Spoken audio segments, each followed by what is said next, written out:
Are you plagued with a myriad of symptoms that have been diagnosed as chronic candidiasis or the yeast syndrome or overgrowth of yeast in your system?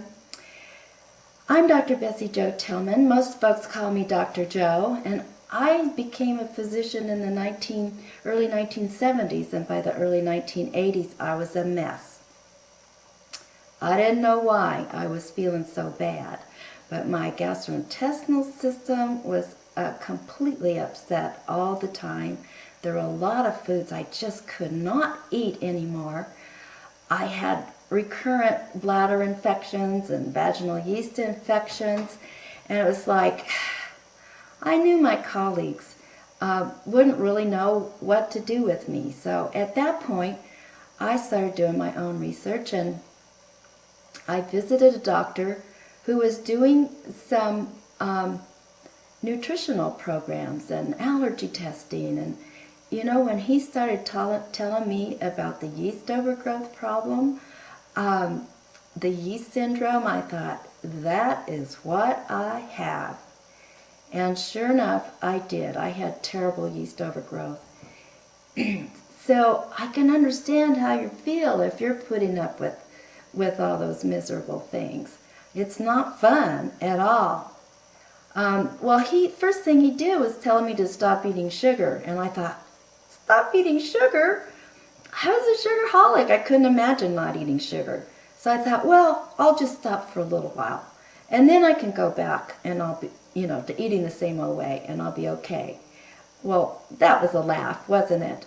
It's like, that was what got me in trouble in the first place, eating all those sweets. I mean, I ate healthy meals too, but I ate a lot of sweets along with that. And plus, I'd had antibiotics and pregnancies, and I'd had prednisone now and then for poison oak, and it was like, I had taken birth controls. I'd done all those things that upset the body, upset the normal organisms in the body, and caused yeast overgrowth. Well, that set me on my quest for health. And that's when I got into natural medicine, looking at nutrition and other things that would nourish the cells and detoxify them so that my body would heal. In that process, I looked at the research of some pioneer doctors in nutrition.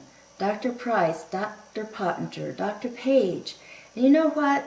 They found out that there are basically certain foods that work really well for our bodies and certain foods that don't.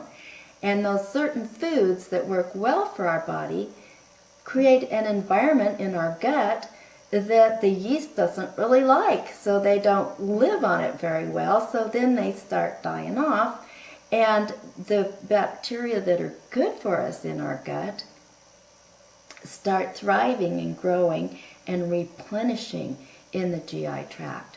And then we're not getting so many yeast toxic byproducts into our systems, and we can start to heal.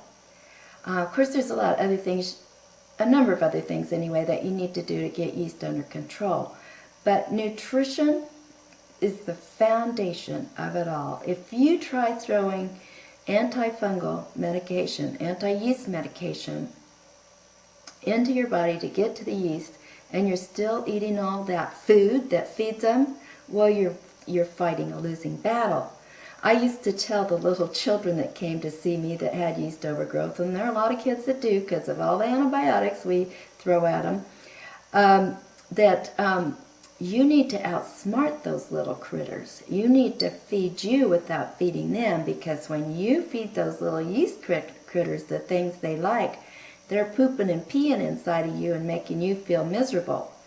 Now, that may be a bit graphic, but that's exactly what's going on. So, in the process of finding a nutrition program that worked, I found a nutrition program that worked for all kinds of health problems, because it got down to the truth of what works for the human body. And over the years, with my experience with patients, we put all the tricks and tips and ideas that we had accumulated into this cookbook called the Dr. Joe's Natural Healing Cookbook. And it's a perfect Candida diet, a perfect yeast-free diet, a perfect diet to deal with those food allergies you develop when you have that yeast overgrowth in your system. And it's just really easy to implement. The first 48 pages tell you how to do it, and it's easy reading because there's a lot of charts. Well, for instance, look at this chart. The Class A foods, those are the ones that feed you without feeding the yeast. If you eat just those Class A foods for 4 to 8 weeks, that starts getting those yeast critters on the run and out of your system and back in the right balance.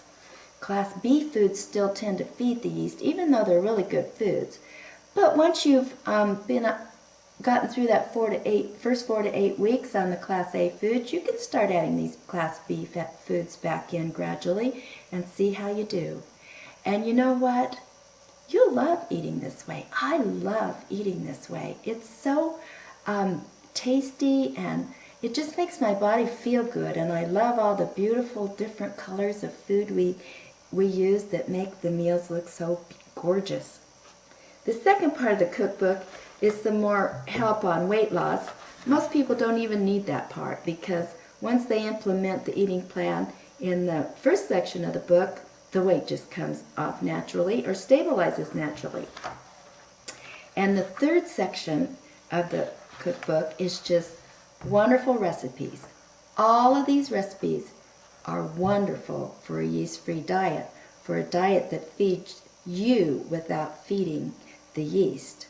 So if you would like to know more about this eating plan, please join us at naturalhealingcookbook.com. That's where you'll find out even more recipes. You can try some of the recipes that are posted there, and you can find out how to get a hold of this cookbook if you'd like to have it. I'm so glad you joined me. I hope we get together again real soon over these dining table chats. So long.